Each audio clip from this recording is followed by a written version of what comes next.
So moving on to our second speaker of the day now, I'm pleased to say that we have Charlie Redding up. So Charlie is here. He has his talk this morning, which is the Happy Week. As a reminder, Charlie, Chartered Financial Planner, founder and director of Efficient Portfolio Wealth Management. Charlie, it's over to you. Brilliant. Thank you very much, Ed. Thank you, Sandro, for an excellent talk. Let me share my screen with you. Hopefully you can all see that.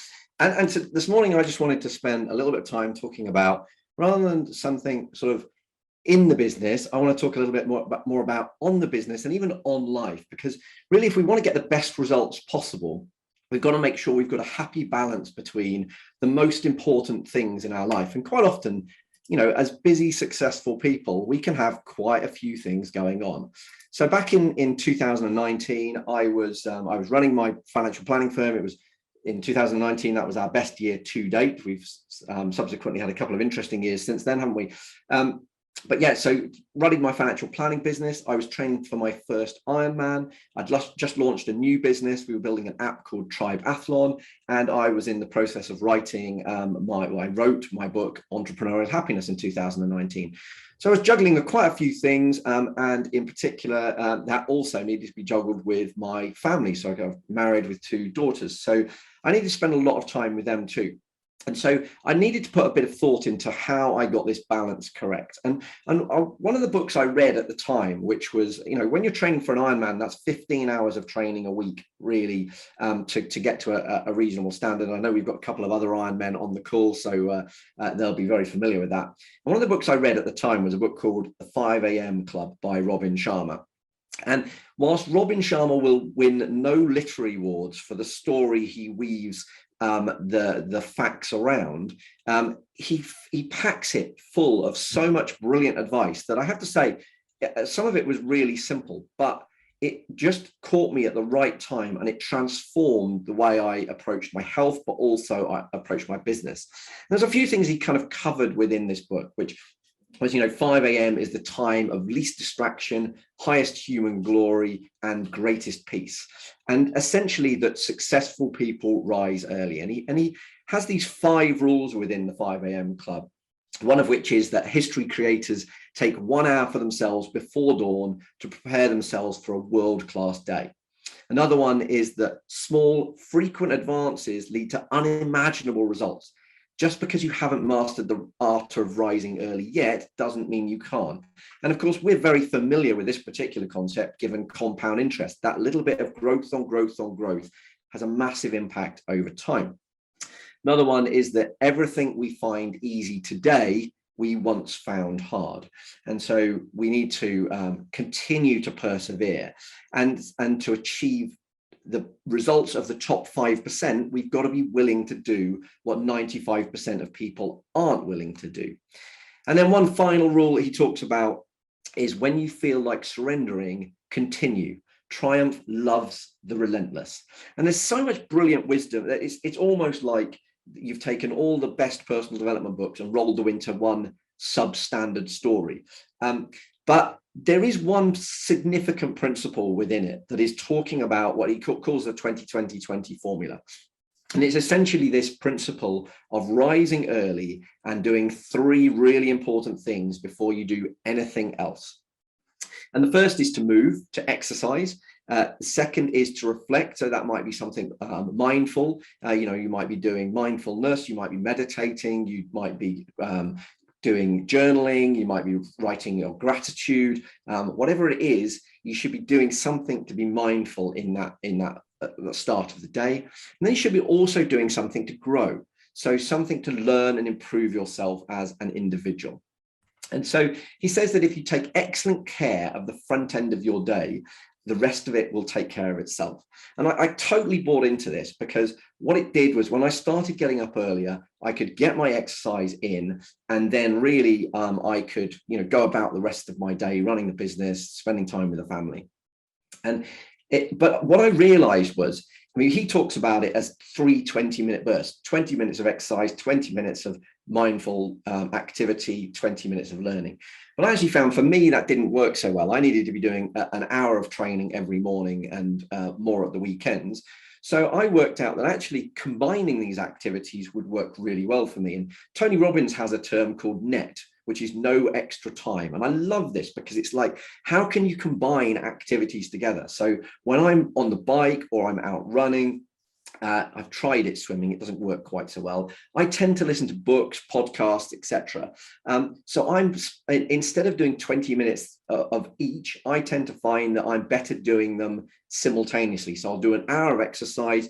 I find running and cycling, and especially swimming, very meditative. It's active meditation. So I get that headspace, but also for some of that time, I will be listening to books or podcasts. A book I just finished reading a couple of weeks ago, which I can't recommend highly enough, is Lifespan: Why We Age and Why We Don't Have to, by David Sinclair. But by taking this approach, I tend to get through about 1 or 2 books a week, which just has accelerated my learning massively. So I encourage you to think about, it doesn't have to be as laid out in the 5 a.m. club. Think about how you design that early morning routine. And there's probably no more important early morning routine than our Monday morning routine. So in addition to kind of doing all of what I've just described, on a Monday morning, I have a set routine that I do before I do anything else when I get into the office. And that is what I'll do is I'll review my month's goals. If it's the start of a new month, I'll review my quarter's goals and rewrite new month's goals. I will then set week's goals, the most important things that I need to do that week. I will actually, before I even do any of that, I'll do what I call my achievements, but what strategic coach would call positive focus, or you could call it your gratitude, I suppose. And that is, I'll just write the best thing. This is how I start my morning, Monday morning in the office, is what's the best thing that happened, or the best things that happened last week from a work perspective and from a personal perspective. Because if you start the day on a positive, we all know that on a Monday morning, you can be sitting there going, oh God, is this another week ahead? But if you start on those positive points from the previous week, then it puts you in a much, much better mindset. And then I'll review what Strategic Coach call their time system. Now, for those of you that have been on Strategic Coach, you'll probably understand the time system. I'm actually really glad that Mr. Batchelor and Mr. Braithwaite aren't here for this session, because I might be about to kind of say something that I'll get criticized for by my coach. But Strategic Coach talks about their time system in that you've got your free time, your focus time, and your buffer time. Now, your free days even. So 3 days are really important days, but you shouldn't be checking your email. So I'm going to maybe contradict Sandro a little bit, although I don't think he was checking. I think from his out of office, he was saying he wasn't going to check it at all, which is fantastic, because 3 days should be entirely free. You shouldn't check your emails. You shouldn't be reading work documents. It should be 24 hours of free time. And that is really important to give the brain a break to recuperate, and you'll come back much better on your focus days. Your focus days are then when you're doing the 3 activities that are most important to you and your business. So historically, that might have been for me, years ago, that was seeing clients, prospecting, writing plans, or something like that. Nowadays, it's marketing the business and it's running the business. They're my focus activities. And so 80% of a focus day should be doing focus activities. And then your buffer day is kind of like your admin day, where you clear up anything so that you can have fully focus days. It's kind of, that prep, that training day, if you like. Now, Strategic Coach time system, I found amazing when I first did Strategic Coach, and I started it, I think, 13 years ago. But I actually find now that I've evolved it in my own mind, and that's been helped by I don't know if those of you that were at MDRT, and I think Miami, we had Dan Pink speak about just after he'd launched his book When, which is a tremendous book. And what he talked about was the fact that throughout our day we actually have a different levels of energy throughout. Now, for most people, about 80% of people, it works in the sense that you have a peak mid-morning, you have a trough early to mid-afternoon, and you rebound later on that evening. And as I say, that works for about 80% of people. However, there are 20% of people which are called, so that applies to the early birds and what he calls the third birds. but there are about 20% of people that he calls the owls. And they actually have the same pattern, except their rebound is at the start, their trough is still around the same time, but they peak in the evening. So an owl might be better at exercising in the evening than in the morning. But it is that's quite an interesting point in itself. Fitbit did some analysis on people's training, and what they found was there was 2 spikes throughout the day, 6 a.m. and 6 p.m. Those people that regularly exercised at 6 a.m. exercised twice as often as those people that exercised at 6 p.m. And why is that? Because it goes back to what we were talking about with the 5 a.m. club. You're doing the most important things before anything else gets in the way. If you're planning to do a run at 5, 6 o'clock, 7 o'clock in the evening, it's too easy to get bogged down with that extra email, or there's an invite to the pub, or you've had a long day and you're feeling tired, and it's easy to drop off. So you've got to think about how you plan your day with this in mind, because actually we are better at doing different activities at those different times of the day, and we don't realize how big an impact these waves throughout the day have on us. So for example, what they found was in the afternoon, that trough is the equivalent to having drunk the legal limit, the legal driving limit of alcohol. So we don't realize that these waves have as big an impact as they do. Another really good example from the book is in Denmark. They did, I think it was in Denmark, it was certainly in Scandinavia, that they did an analysis on students. Some were taking the exam in the morning, some were taking the exam in the afternoon, exactly the same exam, and it was split by alphabetical order, so it was a very random split. And what they found was those children that took the exam in the afternoon had the disadvantage, the equivalent of having had a week off school. It has that big an impact on their exam results. So if next time you're doing a CII exam, hopefully none of you have to do any of those ever again. But if you are, pick a morning exam if you can, because you're likely to perform significantly better. And I'm sure it'll never apply to you, but one study found that judges were more likely to issue a favorable ruling, granting a prisoner parole or allowing him to remove an ankle monitor or something like that in the morning rather than the afternoon. So again, if you're up in front of a judge at some point, try and get a morning slot as opposed to an afternoon slot. It's likely to be more favorable. But these patterns throughout the day really have an impact on the work that we do. And our moods and performance oscillate during the day. So in the mornings, during our peak, and again, so this would, for the hours, would apply more in the evenings, but for most people in the mornings during our peak, most of us excel at analytical work that requires sharpness, vigilance, and focus.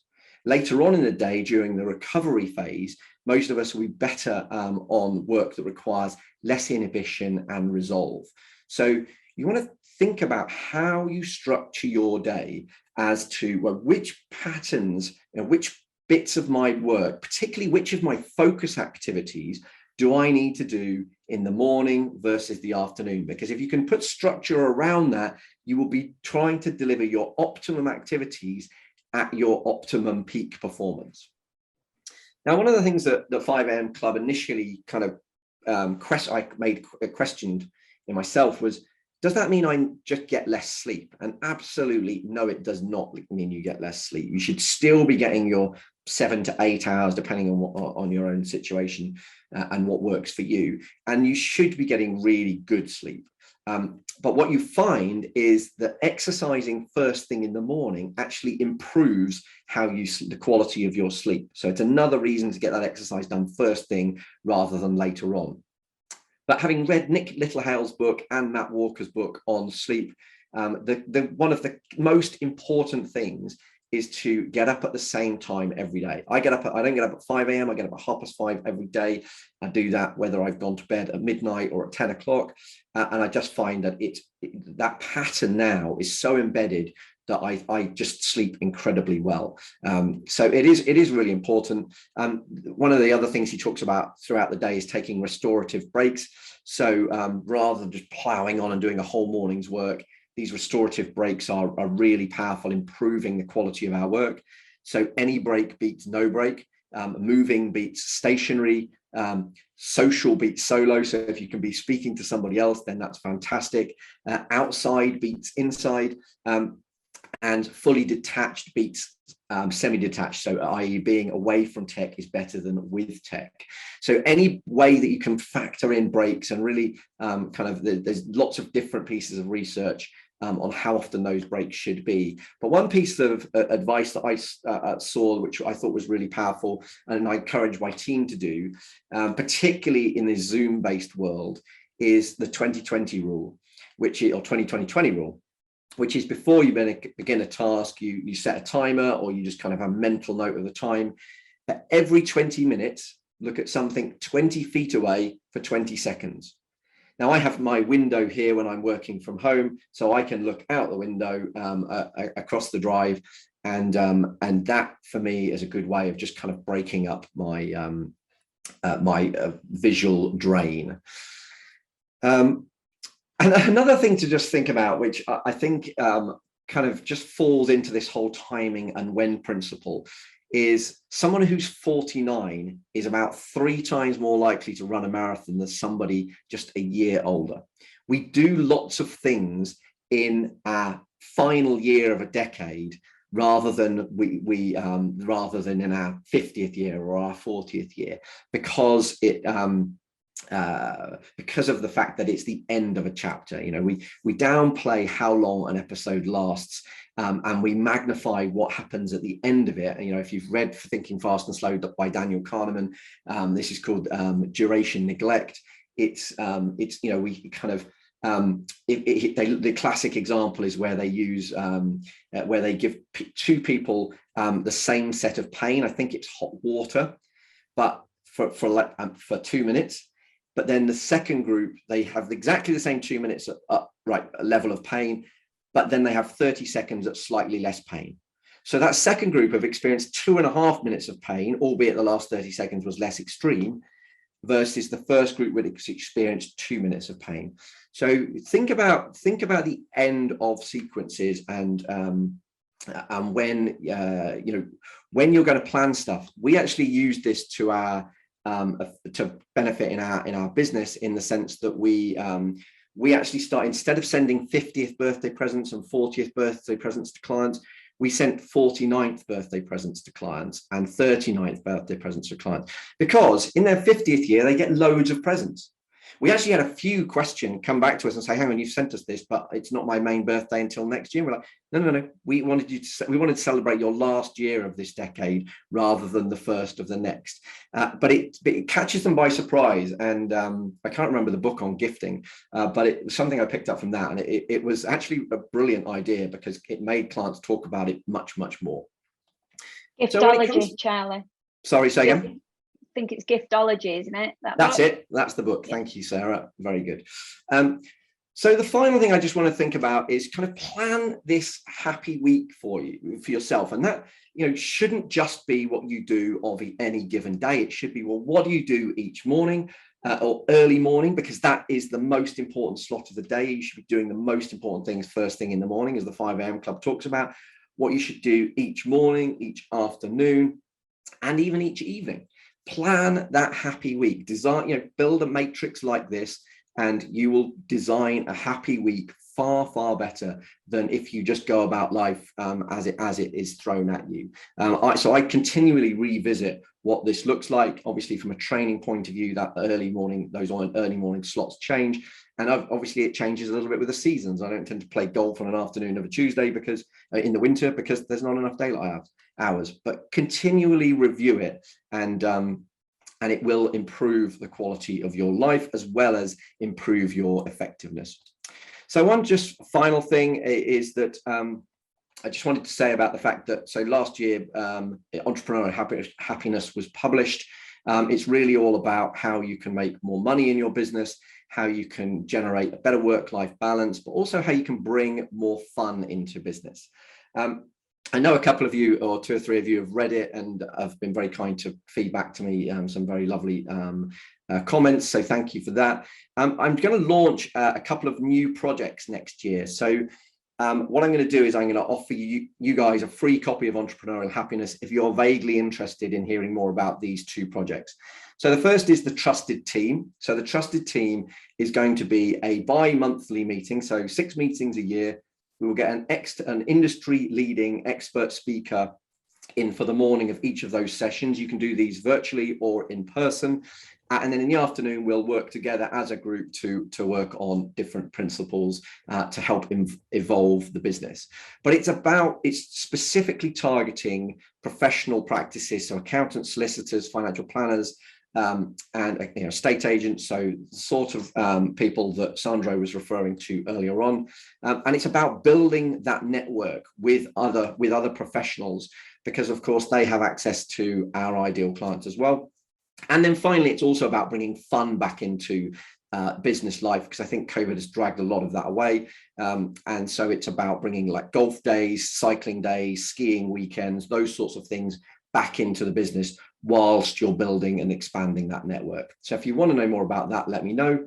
We're also going to be launching a outsourced business next year. So outsourced power planning. It will work for high-end power planning, i.e. cash flow forecasting, financial planning, all of that sort of stuff. And it will also work very well for the networks like the sort of SJPs and the True Potentials. So that will allow you to delegate more, focus more on your focus activities, and allow you to expand the business more. So if you'd like a free copy of Entrepreneurial Happiness, or you just, and you're vaguely interested in those businesses, let me know, send me an email, and I'll happily send you a free copy and then keep you in the loop on those businesses going forward. And so just to finish off, I did finish my Ironman in 2019, but I did it in 11 hours and 1 minute. So I had to go back and have another crack just to try and beat it and get under 11 hours. And so I did that this year in Ironman Tallinn, which I did manage to get under 11 hours. And now I have something else to, now I've got to go at 10.5 hours.